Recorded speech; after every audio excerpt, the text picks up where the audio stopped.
Inicialmente, eu queria destacar o grande potencial da nossa área de atuação para a exploração da cassinicultura.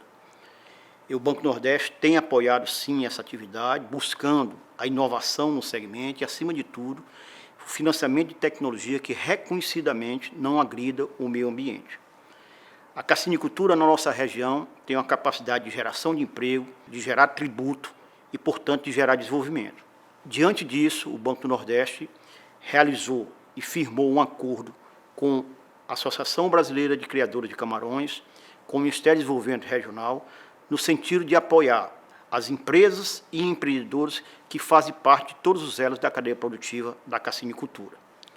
E nesse quesito, o banco aperfeiçoou seus programas e seus produtos, e hoje nós atuamos junto ao segmento com a FNE Aquipesca Investimento, e que financia qualquer inversão que visa a modernização, a expansão e que demonstre viabilidade técnica, econômica, financeira e ambiental, com prazo de até 12 anos e carência de até 4 anos. Obviamente que a carência e o prazo são funções da capacidade de pagamento dos empreendimentos. Nós também atuamos com a FNE Aquipesca Custeio, que financia todo o ciclo de produção do camarão, cujo prazo é o somatório do prazo para a produção do camarão mais 2 meses. Atuamos também com a FNE Aquipesca Comercialização, que financia todos os itens de preparação, de beneficiamento e de acondicionamento do camarão após a colheita. E atuamos com a FNE Agroindústria, que visa modernizar, que visa expandir, que visa levar tecnologias para as unidades beneficiadoras do camarão. Tudo isso com as menores taxas de juros. A taxa de juros do FNE ele varia de acordo com o porte do cliente, mas, de uma forma geral, nós temos taxa de juros de 4,4% ao ano até 4,94%. Portanto, as menores taxas de juros do mercado. Complementarmente, nós trabalhamos também com o PRODETER, Programa de Desenvolvimento Territorial, através dos agentes de desenvolvimento, que atua em conjunto com os diversos parceiros da cadeia produtiva, no sentido de organizá-la, notadamente para beneficiar os agricultores familiares, os pequenos produtores, e criar condições para que esse tenha acesso aos mercados, possa comercializar a sua produção. Então, tudo isso demonstra de forma cabal que o Banco Nordeste tem, sim, fortalecido o segmento da cassinicultura na nossa região Nordeste, através do nosso apoio creditício, visando levar tecnologia e inovação para esse segmento e, acima de tudo, para que a cassinicultura possa produzir, mas produzir com sustentabilidade ambiental. Olá, hoje vamos dar continuidade às nossas videoaulas sobre probióticos em cassinicultura. Esse é o episódio 3 e nós vamos falar sobre probiótico na alimentação. Meu nome é Alisson Irangelim, sou diretor da Biotrend de Soluções Biotecnológicas, sou biólogo e doutor em biotecnologia. Ao realizar a inclusão de probiótico na ração para ser entregue ao animal, é interessante que os produtos passem por um processo de ativação celular, para que eles saiam da forma de pó para uma forma de cultura ativa. E essa cultura deve ser adicionada na ração de forma correta, de forma homogênea, para que os micro-organismos sejam dispersos de forma uniforme em todos os pellets de ração, para que isso possa ser entregue aos animais. Existem diferentes formas de realizar essa inclusão. Tem situações onde se utiliza água e outras situações onde se utilizam veículos universais para poder ativar os probióticos e adicionar na ração. É interessante atentar à questão da lixiviação dos aditivos para a água. Então, o uso de fixadores é bem-vindo, no sentido de que ele vai aumentar a fixação na ração dos produtos probióticos, fazendo com que o camarão tenha tempo, né, de acessar os micro-organismos e comer a ração até esses micro-organismos saírem para a água. Então, existem várias formas de adicionar essas culturas ativas no alimento. Isso pode ser feito de forma simples, em caixas d'água, na beira de viveiros, ou de formas mecanizadas, como utilizando misturadores verticais, como pode ser visto aqui na apresentação, esse misturador laranja, que é um misturador vertical com rosca sem fim, onde você adiciona a ração e vai adicionando aos poucos, né, as culturas probióticas. Pode ser adicionado em betoneiras também, onde a ração fica sendo girada dentro da betoneira e essas culturas são adicionadas. A vantagem de utilizar processos mecânicos é a garantia de um processo feito de forma correta. E em muitas situações, principalmente em fazendas maiores, onde são utilizadas grandes quantidades de ração, o uso de máquinas, né? A mecanização do processo se faz necessária devido aos volumes que devem ser misturados com esses aditivos probióticos. Então, ao adicionar um probiótico na ração e ser entregue ao animal, os micro-organismos vão entrar no sistema digestivo do camarão. E eles vão atuar de diferentes formas, trazendo uma série de benefícios. Aqui a gente vai abordar alguns mecanismos de ação do probiótico. O primeiro mecanismo que eu queria apresentar é o mecanismo de ocupação dos sítios receptores. Todo o sistema digestivo tem uma quantidade limitada de mucosa. E essa mucosa ela é colonizada por micro-organismos benéficos e micro-organismos maléficos. Micro-organismos patogênicos e micro-organismos que não são patogênicos. Então, ao bioaumentar a quantidade de micro-organismos probióticos na alimentação, esses micro-organismos, quando entram no trato digestório, eles acabam por colonizar essa mucosa do sistema digestivo. E por exclusão competitiva, matematicamente falando, se o número de inclusão, bioaumento de células é alto, ocorre uma exclusão das bactérias patogênicas, como a gente pode ver na imagem. Se nós imaginarmos uma situação onde temos uma mucosa de sistema digestivo que tem 3 bactérias patogênicas, como as bactérias vermelhas apresentadas na imagem, e 2 bactérias benéficas, como as bactérias verdes, ok? E nós aumentamos a quantidade de micro-organismos benéficos, que são representados por verdes, você vai, por exclusão competitiva, favorecer a colonização majoritária pelos micro-organismos benéficos. Então, isso já é uma forma de atuação do probiótico, de competição e de exclusão do patógeno por ocupação de sítio de receptores, espaço de atuação, de colonização na mucosa. Uma outra forma é a competição por alimento, limitando os nutrientes aos agentes patogênicos. Ao colonizar de forma mais eficiente a mucosa do sistema digestivo, consequentemente, quando o alimento quando o camarão ingerir alimento, esse alimento chegar a ser acessível para os micro-organismos, é esperado que o alimento seja acessado prioritariamente pelas bactérias verdes, como estão na figura representada, porque elas estão em maiores quantidades, sobrando menos alimentos para bactérias patogênicas. Então, essa também é uma forma de exclusão dos micro-organismos patogênicos. Um terceiro mecanismo é a criação de um microambiente hostil para as espécies patogênicas, através da produção de ácidos orgânicos, de espécies reativas do oxigênio, como peróxido de hidrogênio, dentre outras moléculas. Muitos probióticos, ao se fixarem na mucosa do sistema digestivo, eles mudam o ambiente. Assim como nós discutimos no episódio anterior, que o ambiente da fermentação é modificado, ocorrem produções de ácidos orgânicos como ácido láctico, ocorre a acidificação das culturas, esses mecanismos também ocorrem dentro do sistema digestivo. E isso é uma forma de exclusão competitiva de patógenos pela atuação de probióticos. Uma outra forma de os probióticos modularem a microbiota no intestino é através da produção de metabólitos antimicrobianos, que são pequenas moléculas de peptídeo, normalmente, são definidas de forma geral como bacteriocinas.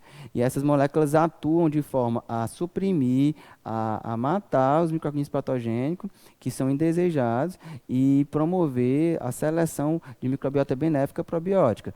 Aqui nessa apresentação nós conseguimos perceber um estudo, avaliar um estudo feito em nossos laboratórios de antibiose, onde aqui nós temos vários pellets, pedaços de meio de cultura, onde cada pellet representa um probiótico, uma linhagem pura, e no fundo, aplicado na superfície do meio de cultura, nós temos uma biomassa de patógeno. E essa biomassa de patógeno cresce e ela vai de encontro à biomassa de probióticos que estão presentes nesses pellets, nesses pedaços de meio. Então, quando ocorre um processo de inibição por produção de metabólitos antimicrobianos, existe um halo ao redor desses pellets, mostrando que esses micro-organismos patogênicos, desse tapete de biomassa, não conseguem crescer nessas regiões. Já quando não ocorre inibição, esses tapetes crescem de biomassa microbiana e encostam nos pellets, mostrando que aquele pellet, que tem aquele probiótico naquele meio de cultura, naquele pedaço de meio, não consegue evitar que os micro-organismos se aproximem dele nesse teste. É um teste simples, realizado no laboratório, para poder avaliar o potencial de linhagens probióticas em relação à inibição de patógenos. E nós fazemos isso sempre com cepas de coleção que são adquiridas, patogênicas, e isso é uma forma de screenar e de selecionar criteriosamente as melhores linhagens para compor probióticos. Nessa imagem também é possível ver um controle positivo no meio da placa, que é um antibiótico comercial, que você consegue visualizar um halo bem mais expressivo, porque se trata de um probiótico, de um antibiótico. Então, um quinto mecanismo é o quorum sense, que é um mecanismo muito importante de ser compreendido. Em qualquer situação, seja no ambiente aberto, na água ou dentro do intestino, o quorum sense ele existe. E o que é que consiste o quorum sense? Quando existem micro-organismos dentro do sistema digestivo do camarão, eles podem ser inofensivos, eles podem não causar nenhum problema. Por exemplo, se existem vírus de forma modulada, em quantidades baixas no sistema digestivo, eles não vão causar problema de doença no animal. Isso pode ser extensionado para vários outros tipos de patógenos, isso pode ser aplicado também para vírus. Aqui nessa apresentação, nós podemos perceber que no início, os micro-organismos, tem até uma expressão ali, né, uma demonstração de um sinal verde, é como se os micro-organismos estivessem sorrindo e inofensivos. Já quando eles começam a se desenvolver dentro do sistema digestivo, eles começam a entender, a se comunicar por sinalização química, que eles estão começando a aumentar em população. E essa sinalização faz com que o sinal fique amarelo, por exemplo, como está expressado na figura, e começam a ser expressos genes no DNA desses micro-organismos patogênicos que vão expressar características, fatores de virulências para causar doenças. E à medida que essas cargas microbianas de patógenos se desenvolvem dentro do animal, isso fica sendo cada vez mais potencializado, essa expressão gênica de fatores de virulência. Então é como está esquematizado aqui na imagem, é como se eles expressassem essas moléculas e adquirissem armas e fossem para a guerra de fato, para poder causar uma infecção e causar um problema, uma doença nos animais, o que promove, né, uma perca de produtividade, promove mortalidade, e aí fica mais fácil de reverter esse processo. Então é interessante que com a aplicação do probiótico, esse mecanismo de ocorrer um aumento de carga de patógeno, ele fique modulado por diferentes formas de competição, como a gente já vem abordando aqui nesse episódio. Então, o uso de probiótico trabalha nesse sentido, de modular o quorum sense, fazer com que seja possível o patógeno estar instalado e ele não se desenvolver ao ponto de manifestar a doença. Possibilitar a convivência. Então, a carga de probiótico vai competir e fazer com que ocorra um equilíbrio entre bactérias benéficas e maléficas.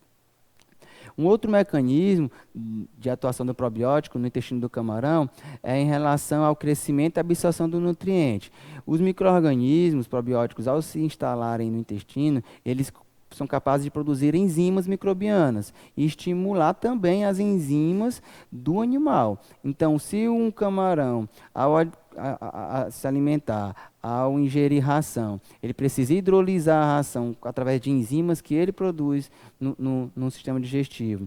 Ele, com a adição de probiótico na ração, o animal vai tirar proveito de enzimas extras produzidas pelos micro-organismos que se estabeleceram nessa mucosa. E ainda vai ter uma estimulação maior de produção dessas enzimas do próprio animal. Então, isso é convertido em quê? Isso é convertido na melhor palatabilidade da ração, porque ela vai estar melhor digerida pelas enzimas, e ela vai ocorrer uma forma de absorção diferenciada, otimizada dos nutrientes. Isso é convertido em melhores parâmetros de fator de conversão alimentar, que é a relação entre o alimento oferecido e a biomassa produzida. Então, isso traz incrementos de ganho de peso e aumento de biomassa, e aumento de produtividade, e traz lucratividade e rentabilidade para os sistemas produtivos. E um sétimo mecanismo é o mecanismo de modulação da resposta imunológica, do sistema imune. Apesar de o camarão não ter memória imunológica, ele possui um sistema de imunidade inata, que tem atuação de forma pela ação de células, né, pelos hemócitos, e por uma forma atuação de forma humoral, produção de moléculas. Então, os probióticos, ao se instalarem no intestino, eles acabam estimulando diferentes órgãos que são relacionados ao sistema imunológico do camarão, e eles acabam aumentando o número de hemócitos circulantes na hemolinfa. Existem técnicas que nós monitoramos em alguns experimentos do aumento dessa produção de hemócitos pela colonização de probiótico no intestino. Com o aumento desses hemócitos, melhora a atividade de fagocitose, e isso melhora o combate de patógenos ao entrarem nos animais. Então, uma outra forma são o aumento das espécies reativas do metabolismo do oxigênio, que também combate patógenos, melhora a atividade da fenoloxidase, que é uma cascata de reações bioquímicas muito importante na defesa do animal, que faz parte do sistema imunológico dele. E tudo isso é feito através de ativação, assim como no CoruSense, transcrição e produção, né, de moléculas por ativação de genes no animal que são estimulados pela presença dos probióticos. Então, é importante mencionar os estudos laboratoriais para validar o uso de probiótico, assim como nós discutimos isso nos protocolos de campo, nas culturas, na preparação das culturas microbianas. Dentro do animal também é possível de monitorar. Aqui a gente pode observar uma avaliação de desenvolvimento de um produto, de teste de campo que nós realizamos, nossa equipe, que nós coletamos animais, eles são coletados vivos, em sistemas com aeração e levados para o laboratório estratificados em gelo, para poder serem analisados. E no laboratório, esses animais são levados para ambientes esterilizados, onde não tem risco de contaminação, dentro de capelas de fluxo laminar, e é realizada a extração do intestino ou da hepatoprâncreas para análise microbiológica. Todos os instrumentos utilizados devem ser esterilizados para que não tenha contaminação na análise por microbiota ambiental. Então, o intestino e o hepatoprâncreas podem ser extraídos e utilizados para validação de colonização de intestino e presença de patógenos. Então, um primeiro aspecto que é muito prático de visualizar, que tem a ver até com resultados positivos do uso de probiótico, é a questão da pigmentação da hepatoprâncreas, a presença de astaxantina.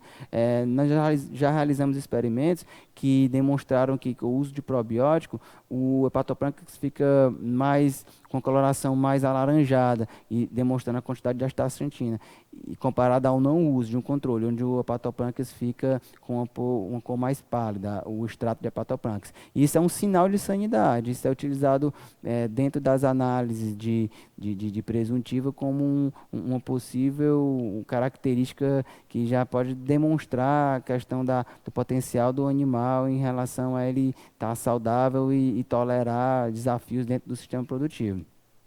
Então, em relação às análises microbiológicas, esses materiais, intestinos ou hepatoprâncreas, eles passam por processo de diluições seriadas, eles são plaqueados em diferentes meios de cultivo, meios para contagem de bactérias totais, contagem de lactobacilos, contagem de leveduras e contagem de patógenos, como víbrios em meu TCBS. E aqui a gente está exemplificando isso, um estudo onde nós utilizamos diferentes meios de cultura para poder monitorar essas cargas microbianas dentro do sistema digestivo do animal. Aqui a gente trouxe um gráfico de experimentos que nós já realizamos para mostrar a questão da colonização e da diferença quantitativa em relação à quantidade de micro-organismos dentro do intestino do animal, alimentado com ração aditivada de probiótico e o não alimentado. Aqui nesse gráfico a gente pode ver no eixo Y a quantidade de bactérias, unidades formadoras de colônia, né, por grama de intestino, e de um lado nós temos as barras do tratamento e no outro a barra do controle. Em amarelo nós temos as contagens dos heterotrófitos totais, são os micro-organismos totais da amostra, e dentro deles nós temos os bacilos. Aqui a gente já pode perceber que um manejo alimentar faz com que nós tenhamos uma carga aqui de até 100 vezes mais micro-organismos no intestino com probiótico do que no intestino sem probiótico. E é interessante mencionar que não é só uma questão absoluta, numérica, do número que importa. Além de termos mais bactérias, mais colônias no intestino do camarão, essas colônias, qualitativamente, são colônias com maior predominância de bactérias probióticas, com colônias de bactérias probióticas. No caso aqui, nesse meio de cultura, colônias de bacilo. Quando nós observamos os lactobacilos, nós também temos um aumento expressivo da quantidade de lactobacilos no intestino, comparado ao uso de ração aditivada com a ração não aditivada.